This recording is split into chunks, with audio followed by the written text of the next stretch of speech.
constitute this assembly into a congregation of Kampala International University. You clap for that, then tomorrow. Mr. Chancellor, sir, with your permission, I would like to recognize or bring to your attention a number of special guests, special people attending this function. Invited to speak at this graduation ceremony today is another person who is very outstanding in the region and the world over. The Right Honorable Rebecca Kadaga, Speaker of the Parliament and second Vice Chairperson of the ruling National Resistance Movement. Please now invite the Vice Chancellor to give his address to this.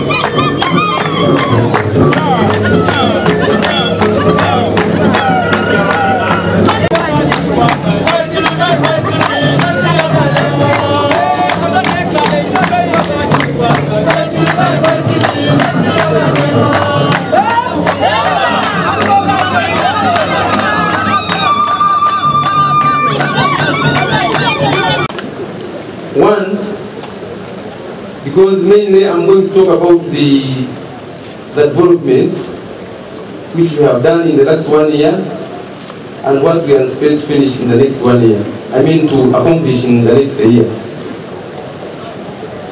Mr. Chancellor, sir, we initiated an MMed program in medicine and biomedical sciences on capacity building, and we enrolled about, in each department, about 10 people, making a total of about 100 students. The scholarship scheme, I think Professor President has talked about it, the Vice Chancellor. We are committed to give a total number of 5,000 students scholarship in the next 5 years, every year having 5,000 until the next 5 years.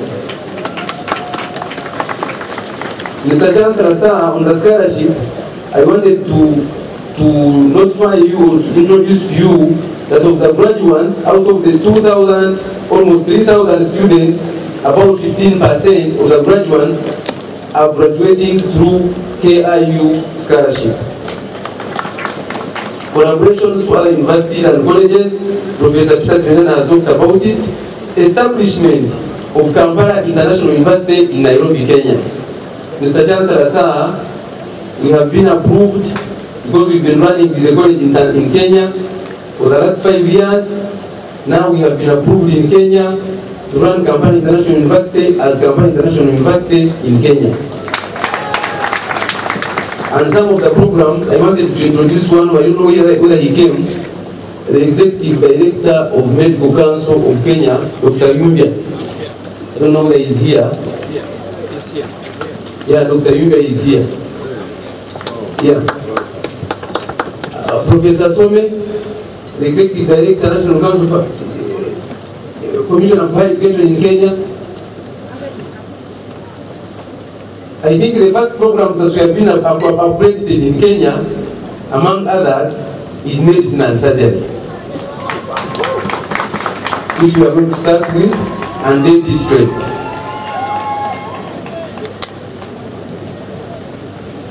Now I go to... And during her speech, she will introduce the members of the University Council of K.I.U. We'll then follow with the speech of the chairman of the Board of Trustees. You know, you always welcome to the country. I congratulate all the graduates today. I want to take this opportunity also to thank K.I.U. management and leadership for the 5,000 scholarships that have now made available to enable many young people who do not have an opportunity to be able to come here and study. But most importantly, I want to acknowledge and commend the business acumen of my friend Mr. Masaja Baraba. I think it is quite clear that has applied that acumen to the running of this institution. That's how it has grown leaps and bounds. So congratulations and thank you for your contribution. We look forward to seeing more progress, probably in Bujumbura, probably in Kigali, and probably later in South Sudan. We should we enacted the Higher Education Financing Law. I'm delighted to note that this K.I.U. had the largest number of students who are given scholarships under the Higher Education Financing Scheme. I congratulate you. I think it is good. We have also enacted the Public-Private Partnership Law, which I think will help improve partnerships, ventures that will grow many institutions in this country. We do have a disagreement with the Ministry of Finance about part of that law, but we think that it's important for Parliament to have a hand in the design of the program. So when you hear the battle of Bohemian, don't be surprised. We as Parliament value education. Our Committee of Parliament has done a lot of work to lay strategies, bring proposals for the improvement of education in this country. Only yesterday, we sat until very late discussing how to improve enrollment, retention, and completion of education in this country. So you can count on us as reliable partners. Now, I have looked at the profile of your courses. I think they are good, but I wanted to draw your attention to one or two areas that I feel are lacking. You made this. I also want you to take an interest in the oil and gas industry. We have, as a country, discovered only a quarter of our reserves. So I believe that for the next years or so, there will be a lot of growth in the oil and gas industry, and you should be ready. In the next 5 years alone, there will be 13,000 jobs for skilled workers in the oil industry, and because we are not ready, we might end up being spectators in that industry. So I would encourage you, Mr. Masaja Baraba and your team, in the same way to take advantage. If the crowd was attentive, the congregation was attentive, they would have clapped for that. Mr. Chancellor, sir, Alhaji Hassan Mwinyi was born on 8th May 1925 in Kivule, Mkuranga, in Tanzania. He's a married man with 12 children, distributed equally with 6 girls and 6 boys, or 6 daughters and 6 sons. Mr. Mwinyi is a teacher by profession. He's a retired teacher, and he belongs to Chama cha Mapinduzi political party. His nickname is Mzee Ruksa, and for those who speak Swahili properly, I'm sure you know what Mzee Ruksa means. His early life. The young Ali Hassan Mwinyi was raised in Zanzibar, attended Mangapwani Primary School, Dole Middle School, and Junior Secondary, all in Zanzibar. He then went to Teachers Training College in Zanzibar, and later on obtained a diploma in teacher training from Durham University, Newcastle, in the United Kingdom. He proceeded to Egypt in Cairo, Cairo in Egypt, where he received a certificate in Arabic. Mr. Ali Hassan Mwinyi worked as a primary teacher and rose to the rank of head teacher. He was then appointed principal of the Teachers College in Zanzibar. He then worked as Chief Education Officer and later as Chief Inspector of Schools in Zanzibar. In 1963, Mr. Ali Hassan Mwinyi was appointed permanent secretary in the Ministry of Education in Zanzibar until 1970, when he was appointed Minister of State in the office of the President. Due to his education and dedication and diligence, Mr. Ali Hassan Mwinyi was appointed to several ministerial portfolios, including health, home affairs, natural resources and tourism, and a host of others. He then served as ambassador for 5 years in 1984, until 1984, when he was elected President of Zanzibar and Chairman of Zanzibar Revolutionary Council. Later in the same year, he was elected Vice Chairman of Tanzania's ruling party, CCM. Mr. Chancellor, sir, later that year, 1984, Ali Hassan Mwinyi was nominated sole presidential candidate for the CCM in the consequent presidential elections of 1985, which he won effectively and served for 5 years, later being re-elected in 1990 for a second 5-year term.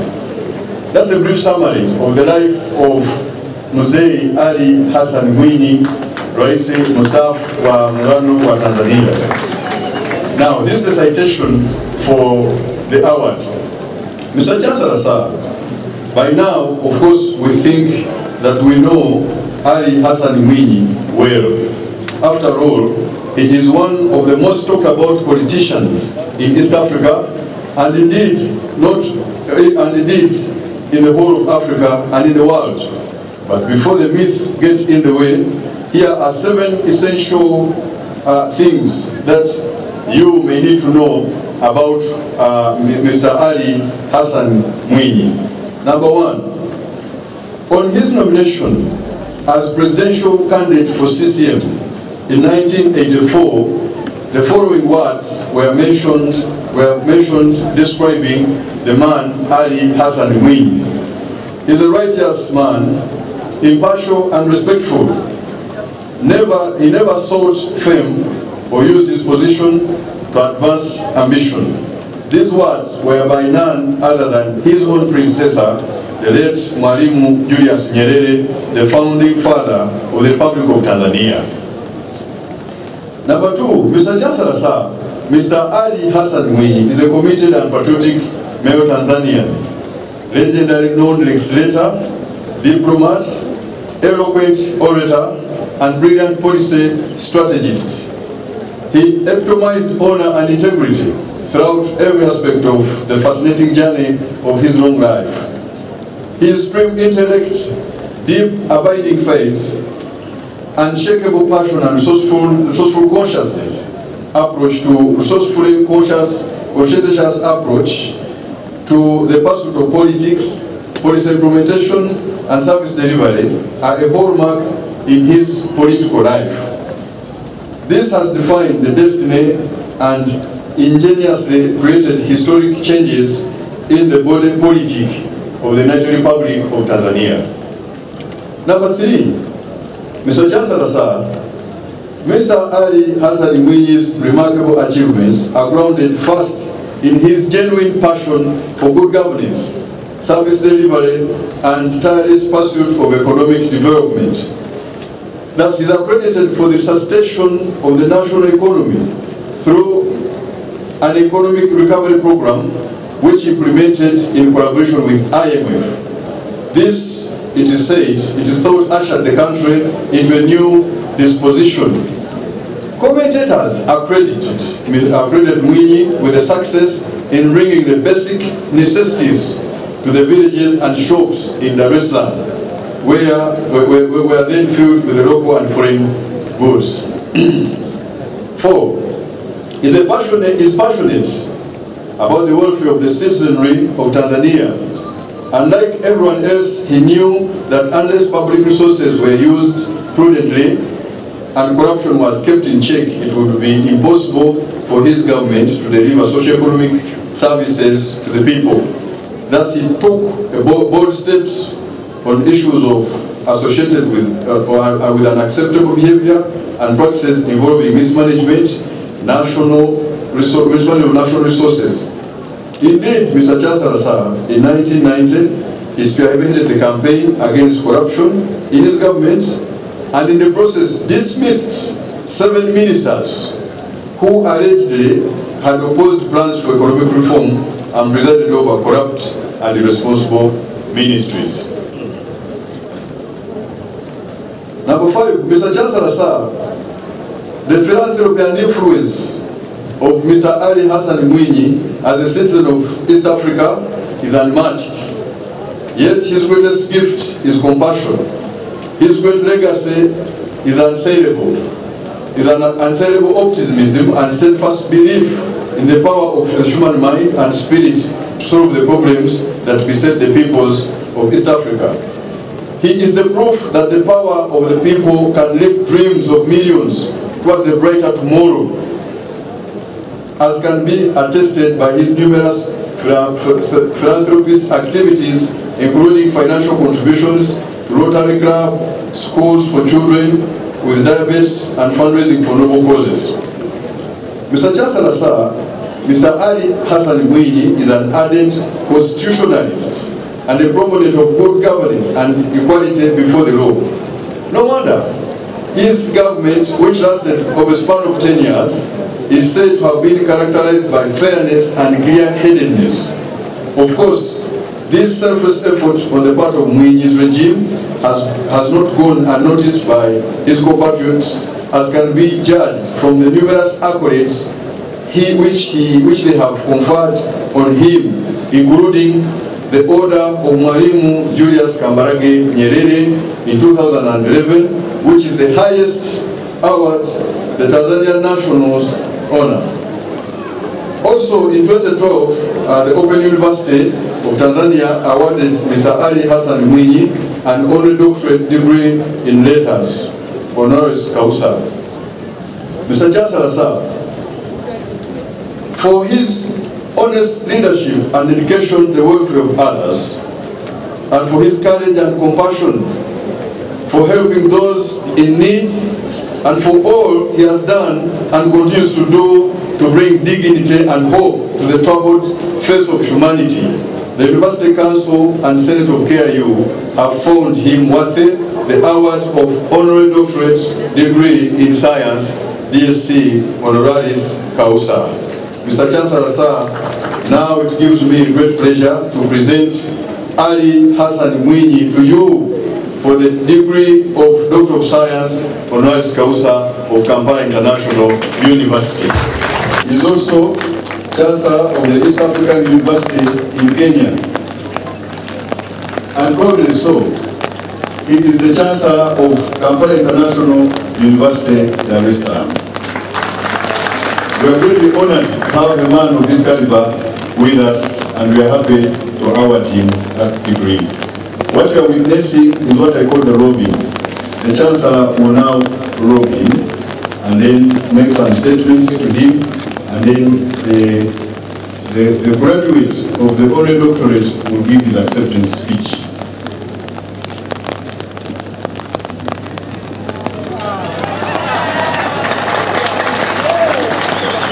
If you cannot see what is happening, then you are blind, but you can ask your neighbor to tell you, because the neighbor is seeing.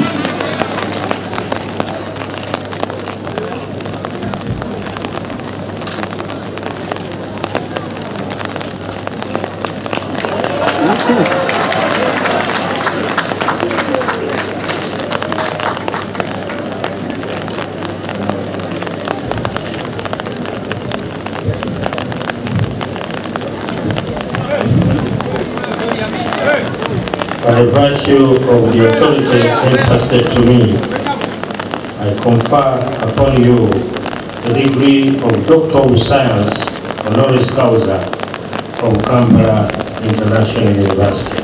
Congratulations.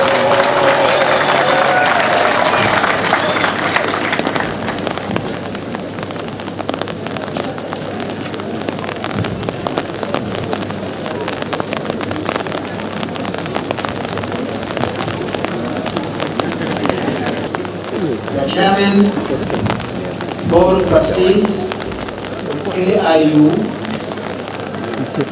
the Chairman, University Council, K.I.U, the Vice Chancellor and Chairman of Senate, K.I.U, the teaching and support staff of K.I.U,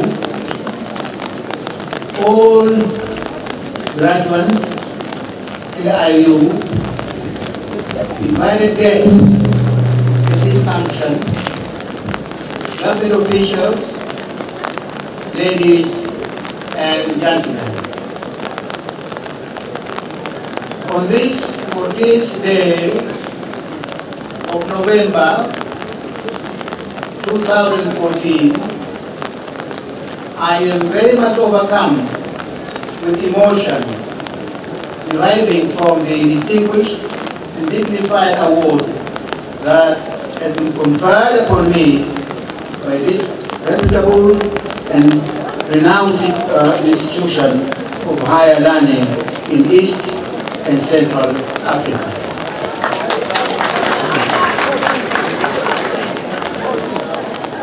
For this honor, I would like to express my very sincere and heartfelt thanks to you, Mr. Chancellor.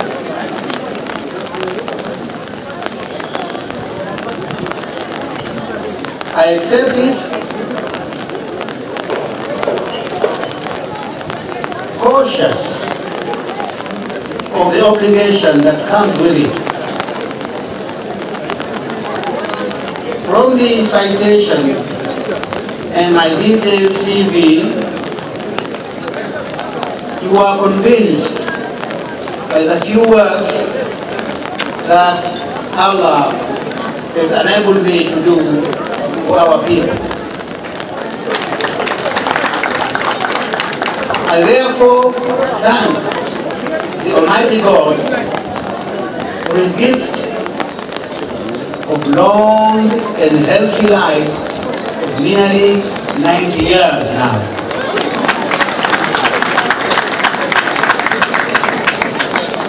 I also thank my parents and the humble upbringing evidence through the journey I've walked from the traditional settings of Kibure, Koranga, Tanzania mainland,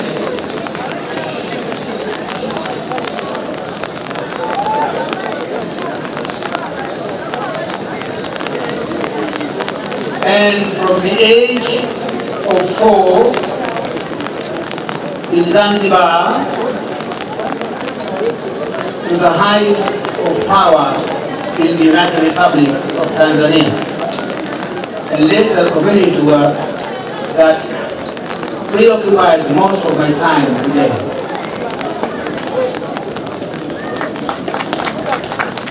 I believe that service to God's people is service to God Himself. This humble upbringing saw me become a teacher, a profession that enabled me to understand people better.